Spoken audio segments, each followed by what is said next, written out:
दोस्तों, जीवन में अक्सर हम अपनी असफलताओं के लिए किस्मत को दोष देते हैं। हम सोचते हैं कि हमारे पास पर्याप्त संसाधन नहीं है, हमारी मेहनत बेकार जा रही है और बाकी लोग हमसे बेहतर हैं। लेकिन क्या कभी हमने यह सोचा है कि हमारी असली समस्या हमारी सोच और हमारे कर्म हैं? आज मैं आपको एक ऐसी प्रेरणादायक कहानी सुनाने जा रहा हूं जो न सिर्फ आपकी सोच को बदल देगी, बल्कि आपको यह भी सिखाएगी कि किस्मत के भरोसे बैठने से कुछ नहीं होता। हमारी किस्मत तभी बदलती है जब हम अपने कर्मों में विश्वास रखते हैं। तो चलिए जानते हैं कि कैसे मेहनत और सही दिशा में किए गए कर्म जीवन को बदल सकते हैं। ध्यान से सुनिए, क्योंकि ये कहानी आपकी जिंदगी बदलने की ताकत रखती है। बहुत समय पहले की बात है। एक नगर में महात्मा बुद्ध ठहरे हुए थे। तभी वहां पर एक किसान आया और वह महात्मा बुद्ध से कहता है, हे बुद्ध, मेरी किस्मत बहुत खराब है। मैं जो भी काम करता हूं वो सब बिगड़ जाता है। मुझे मेरी मेहनत का कोई फल नहीं मिल पाता। मैं एक किसान हूं, मैं खेती करता हूं, लेकिन मेरी फसल कभी अच्छी नहीं हो पाती और इसी वजह से मैं बहुत परेशान रहता हूं। पता नहीं क्यों मेरे साथ ही ऐसा क्यों होता है। इसके उपाय के लिए मैंने कई साधु संतों से बात की, कई ज्ञानियों से उनकी राय ली। उन्होंने जो कुछ भी कहा मैंने वह सब कुछ किया। मैंने सभी तरह के अनुष्ठान, पूजा पाठ और यहां तक कि हर प्रकार के कार्य करके देख लिए, लेकिन फिर भी मुझे इसका कोई लाभ ही नहीं मिल रहा। और वहीं पर मेरे अन्य गांव वाले, उन सब की फसल बहुत अच्छी होती है, जबकि वह अपने खेतों में उतनी मेहनत भी नहीं करते, लेकिन फिर भी उनकी फसलें हमेशा ही बहुत अच्छी होती हैं। मैंने सुना है कि आप सभी की समस्या का समाधान करते हैं, इसीलिए मैं आज आपके पास आया हूं। क्या आप मेरी समस्या का समाधान कर सकते हैं? हे तथागत, क्या आप मेरी किस्मत बदल सकते हैं?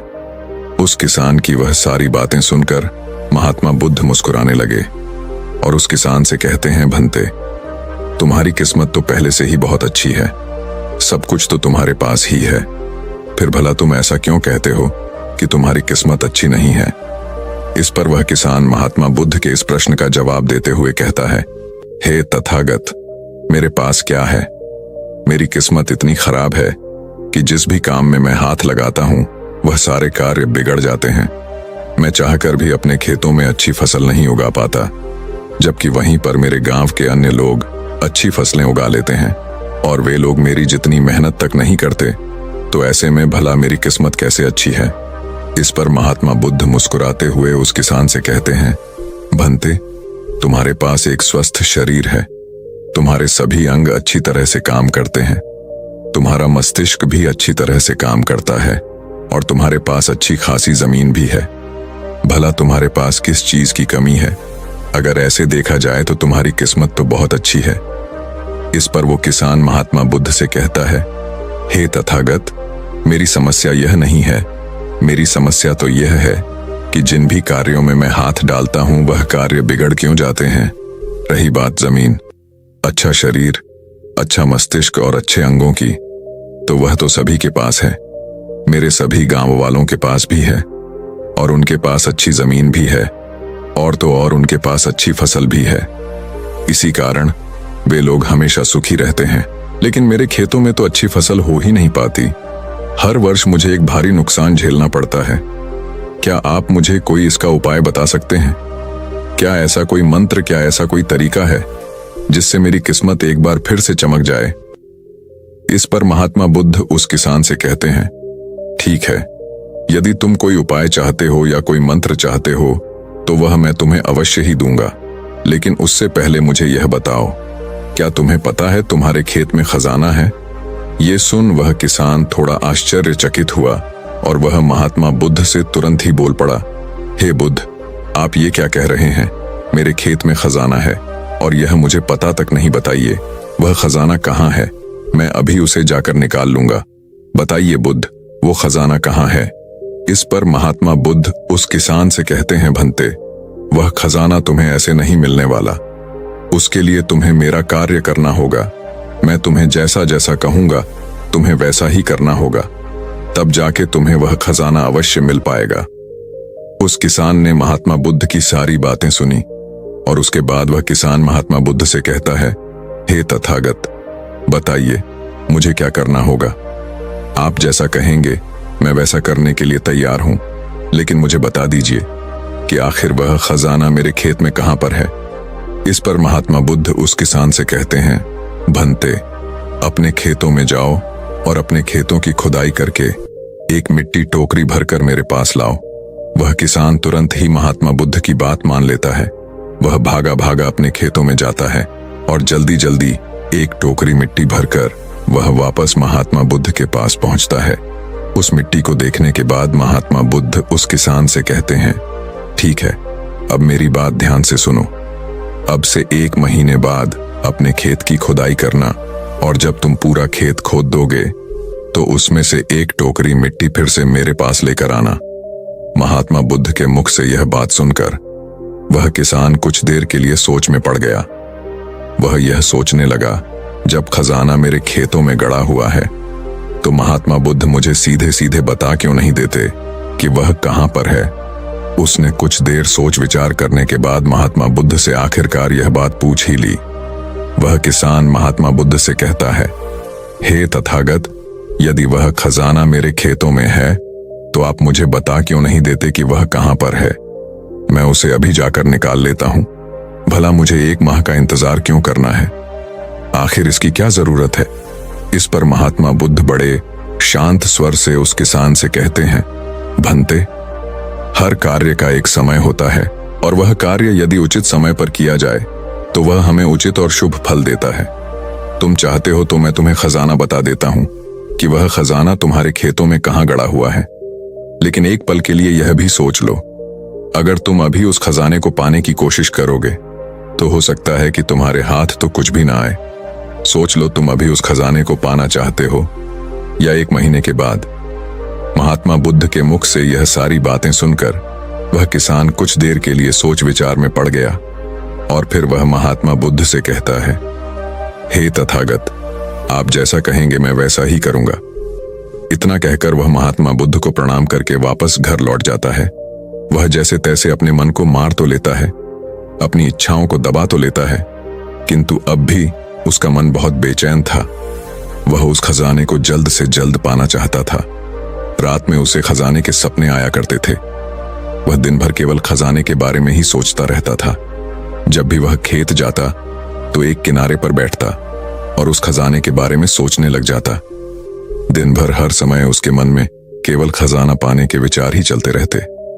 वह यह सोचता रहता कि जब मुझे खजाना मिल जाएगा तो मैं तो इस नगर का सबसे अमीर आदमी बन जाऊंगा। मेरे पास सारे ऐशो आराम होंगे और मैं अपना जीवन आनंदमय बिताऊंगा। मुझे किसी चीज की कोई कमी नहीं होगी। देखते ही देखते ऐसे ही करीब 1 माह बीत गए और वह अपने खेतों में गया और उसने अपने खेतों में से एक टोकरी मिट्टी खोदी। उस टोकरी में भरकर वह महात्मा बुद्ध के पास पहुंचा और महात्मा बुद्ध से कहता है, हे तथागत, यह लीजिए एक टोकरी मिट्टी जो मैंने अपने खेत से लाई है। अब बताइए वह खजाना कहां पर है। इस पर महात्मा बुद्ध उस किसान से कहते हैं, क्या तुमने अपना सारा खेत खोद दिया? इस पर वो किसान महात्मा बुद्ध से कहता है, नहीं तथागत, आपने कहा था केवल एक टोकरी मिट्टी ही आपको चाहिए, इसलिए मैंने केवल एक टोकरी मिट्टी ही निकाली। भला उसके लिए मुझे पूरा खेत जोतने की क्या जरूरत है? बस आप मुझे यह बता दीजिए कि वह खजाना मेरे खेतों में कहां पर गड़ा हुआ है। मैं जाकर वहीं पर खोदूंगा और वह खजाना निकाल लूंगा। इस पर महात्मा बुद्ध उस किसान से कहते हैं, भंते, वह खजाना पूरा खेत जोतने से ही मिलेगा। यदि तुम अपना खेत नहीं जोतोगे तो वह खजाना कभी नहीं बाहर आने वाला। अब सोच लो तुम्हें क्या करना है। इस पर वह किसान एक बार फिर कुछ देर के लिए सोच विचार में पड़ जाता है और वह यह तय करता है कि वह जाकर अपने खेत को जोतेगा। इसलिए वह महात्मा बुद्ध को प्रणाम करके वापस घर लौट जाता है और अगले ही दिन वह अपना सारा खेत जोतकर एक बार फिर से एक टोकरी मिट्टी भरकर महात्मा बुद्ध के समक्ष पहुंच जाता है। तभी महात्मा बुद्ध उस किसान से कहते हैं, भंते, अभी तुम्हारा खेत ठीक से नहीं जोता गया है। जाकर एक बार फिर कोशिश करो, एक बार फिर अपने खेतों में हल चलाओ। इस पर वह किसान महात्मा बुद्ध से कहता है, हे तथागत, मेरे पास हल नहीं है, बल्कि मैं खुद से ही हल की जगह पर खेत जोतता हूं। इस पर महात्मा बुद्ध उस किसान से कहते हैं, कोई बात नहीं भंते, एक बार फिर परिश्रम करो। और इस परिश्रम का फल तुम्हें अवश्य मिलेगा। वह किसान महात्मा बुद्ध की बात मान लेता है और वह एक बार फिर से अपने खेतों में मेहनत करता है। वह एक बार फिर से हल चलाता है और एक टोकरी मिट्टी लेकर वह महात्मा बुद्ध के समक्ष फिर से उपस्थित हो जाता है। मिट्टी देखकर महात्मा बुद्ध उस किसान से कहते हैं, हाँ अब ठीक है, किंतु अब तुम्हें मेरा दूसरा कार्य करना होगा। इतना कहकर महात्मा बुद्ध उस किसान से कहते हैं, जाओ और अपने खेतों में उन फसलों की बीज डालो जिन फसलों को तुम उगाना चाहते हो। इस पर वह किसान थोड़ा अचरज में महात्मा बुद्ध से कहता है, हे तथागत, आपने तो खजाने की बात की थी, फिर बीच में यह फसल कहां से आ गई? इस पर महात्मा बुद्ध उस किसान से कहते हैं, भंते, अगर तुम्हें खजाना चाहिए तो तुम्हें मिट्टी में बीज तो डालने ही होंगे। इस पर वह किसान महात्मा बुद्ध से कहता है, हे तथागत, आप जैसा कहेंगे मैं वैसा करने के लिए तैयार हूं, किंतु यदि मैं अभी बीज लेने जाऊंगा तो वो मुझे महंगे पड़ेंगे और अभी मेरे पास इतना धन भी नहीं है। यदि मैं कुछ समय बाद उसे लेने जाऊंगा तब वह मुझे सस्ते मिल सकते हैं। इस पर महात्मा बुद्ध उस किसान से कहते हैं, भंते, मैंने तुम्हें कहा था, यदि हम किसी कार्य को सही समय पर करते हैं तो हमें उचित लाभ मिलता है, किंतु अगर वही कार्य उस समय पर नहीं होता तो उसका फल हमें नहीं मिल पाता। इसीलिए आज ही जाओ और अपने खेतों में बीज डालो। वह किसान महात्मा बुद्ध की बात मान लेता है। वो महात्मा बुद्ध को प्रणाम करके बीज लेने निकल जाता है। बीज लाकर वह अपने खेतों में भी डाल देता है और फिर वह महात्मा बुद्ध के पास वापस पहुंचता है और बुद्ध से कहता है, हे तथागत, आपने जैसा कहा था मैंने वैसा ही किया। अब मुझे बताइए कि आखिर मेरे खेतों में वह खजाना कहां पर है ताकि मैं उसे निकाल सकूं। इस पर महात्मा बुद्ध मुस्कुराने लगे और उस किसान से कहते हैं, भंते, अभी तो तुम्हें एक और कार्य करना है, उसके बाद वह खजाना तुम्हें खुद ब खुद दिखेगा। किसान महात्मा बुद्ध से कहता है, हे तथागत, बताइए अब वह कौन सा काम है जो मुझे करना है। इस पर महात्मा बुद्ध किसान से कहते हैं, जो भी बीज तुमने अपने खेतों में डाले हैं, अब से तुम्हें उनकी देखभाल करनी है। उन्हें प्यार से सींचना है और देखना उन्हें कोई तकलीफ ना हो, वह स्वस्थ रहे, उन्हें कोई बीमारी या कीड़ा ना लगे। यदि ऐसा हुआ तो तुम्हें वह खजाना नहीं मिल पाएगा। और यदि तुम्हारे खेत का हर एक बीज अंकुरित हो गया और वह अपनी संपूर्णता तक पहुंच गया तो वह खजाना तुम्हें अवश्य ही दिखाई देगा और तब तुम्हें मेरे पास आने की कोई आवश्यकता भी नहीं पड़ेगी। उस किसान ने महात्मा बुद्ध की सारी बातें मान ली और उसके बाद वह महात्मा बुद्ध को प्रणाम करके वापस घर लौट गया। अब से वह अपने खेतों की देखरेख करने लगा। उस किसान ने अपने खेतों पर पूरा ध्यान दिया, किंतु अब भी उसे सपनों में वह खजाना ही नजर आता था और वह मन ही मन सोचता था कि बस एक बार यह फसल पूरी तरह से स्वस्थ हो जाए तो वह खजाना भी मुझे मिल ही जाएगा। इसी सोच के साथ वह उन फसलों की देखरेख में दिन रात लगा रहता। उसने अपनी फसलों पर किसी प्रकार की कोई विपदा नहीं आने दी और देखते देखते वह दिन भी आ गया। जब उसकी फसल उसके खेतों में लहलहा रही थी तभी उसे महात्मा बुद्ध की बात याद आई। महात्मा बुद्ध ने कहा था कि जब तुम्हारी फसलें तैयार हो जाएंगी तो तुम्हें तुम्हारा खजाना भी मिल जाएगा। ये बात याद आते ही उस किसान की आंखों में आंसू आ गए। जो खजाना उसके खेतों की जमीन में हुआ था वह बाहर आ चुका था। उसके जैसी फसल उसके गांव में किसी की नहीं हुई थी। उसकी फसल से उसके सभी कर्ज भी पूरे होने वाले ही थे और सभी गांव वाले उसकी मेहनत को देखकर बहुत खुश थे और उस किसान की तारीफ कर रहे थे। लेकिन तभी उस किसान को महात्मा बुद्ध की याद आई और वह खुद को महात्मा बुद्ध के समक्ष पहुंचने से रोक ना पाया। वह तुरंत ही महात्मा बुद्ध के चरणों में जा गिरा और उनसे कहने लगा, हे तथागत, आपने जो खजाना मुझे बताया था वो मुझे मिल गया है, लेकिन मुझे यह बात नहीं पता चल रही कि वह खजाना मुझे पहले क्यों नहीं मिला। इस पर महात्मा बुद्ध उस किसान से कहते हैं, भंते, हमेशा किस्मत को दोष देना सही नहीं होता। पहले तुम अपनी किस्मत को सही करने में लगे हुए थे, लेकिन तुम यह भूल रहे थे कि तुम्हारी किस्मत तो पहले से सही थी। तुम सही काम नहीं कर पा रहे थे। तुम चाहते थे कि तुम्हारे कर्म किए बिना ही तुम्हारी फसल सबसे उत्तम हो, लेकिन उसी वक्त मैंने तुम्हें खजाने का लालच दिया और खजाने के लालच में ही सही लेकिन जब तुमने सही समय पर सही काम किया तो तुम्हें सही फल भी मिला। और जो तुम्हारे पास सबसे उत्तम चीज है, जो तुम्हारे पास असली खजाना है, वह तुम्हारा शरीर ही है। इस शरीर के माध्यम से हम इस दुनिया में जो चाहे वह पा सकते हैं, लेकिन यहाँ पर तो हर कोई अपनी किस्मत का रोना रोने में लगा हुआ है, यहाँ तक कि उन्हें अपने कर्मों में विश्वास ही नहीं है। तो ऐसे लोग भला अपने लक्ष्य तक कैसे पहुंच सकते हैं? इस पर वह किसान महात्मा बुद्ध से प्रश्न करते हुए कहता है, हे तथागत, तो क्या किस्मत जैसी कोई चीज नहीं होती? इस पर महात्मा बुद्ध मुस्कुराने लगे और उस किसान से कहते हैं, भंते, किस्मत क्या है? किस्मत हमारे ही सत्कर्म है, और यह सत्कर्म ही हमें ऊर्जा और शक्ति प्रदान करते हैं ताकि हम सही दिशा में कार्य कर सके, और इन कार्यों से ही हम अपने जीवन के लक्ष्य को प्राप्त भी कर सकते हैं। महात्मा बुद्ध के मुख से यह उपदेश सुनकर वह किसान महात्मा बुद्ध के चरणों में जा गिरा और उनसे कहने लगा, हे तथागत, मुझे आज पता चल गया है कि मेरी किस्मत खराब नहीं थी, मेरे तो कर्म ही खराब थे, किंतु मैं आज आपको वचन देता हूं कि आज से मैं अपनी किस्मत को कभी खराब नहीं कहूंगा, अपने कर्मों को सुधारूंगा और सभी कार्य सही समय पर करूंगा। इतना कहकर वह किसान महात्मा बुद्ध को प्रणाम करके वापस घर लौट गया। दोस्तों, हम में से अधिकांश लोग यही करते हैं। वे लोग हमेशा अपनी किस्मत को दोष देते रहते हैं, लेकिन वो कभी भी अपने कर्मों पर ध्यान नहीं देते। वो यह नहीं सोचते कि क्या उन्होंने अपने लक्ष्य को पाने के लिए जो कर्म करने चाहिए थे वो कर्म किए हैं या नहीं, कहीं उसमें कोई कमी तो नहीं रह गई, और अगर उसमें कोई कमी थी तो क्या उस कमी को दूर करके क्या उस लक्ष्य को प्राप्त किया जा सकता था।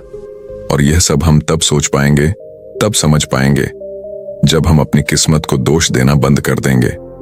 लेकिन हम तो अपने आप को सही और अपने किस्मत को गलत ठहराना चाहते हैं।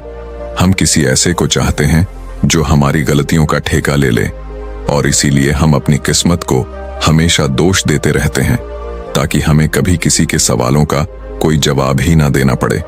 और इस तरह से हम उस समस्या से भी निकल जाते हैं, और हम कभी पीछे पलटकर यह नहीं देखते कि क्या हमने उस लक्ष्य को पाने के लिए हर मुमकिन कोशिश की थी या नहीं।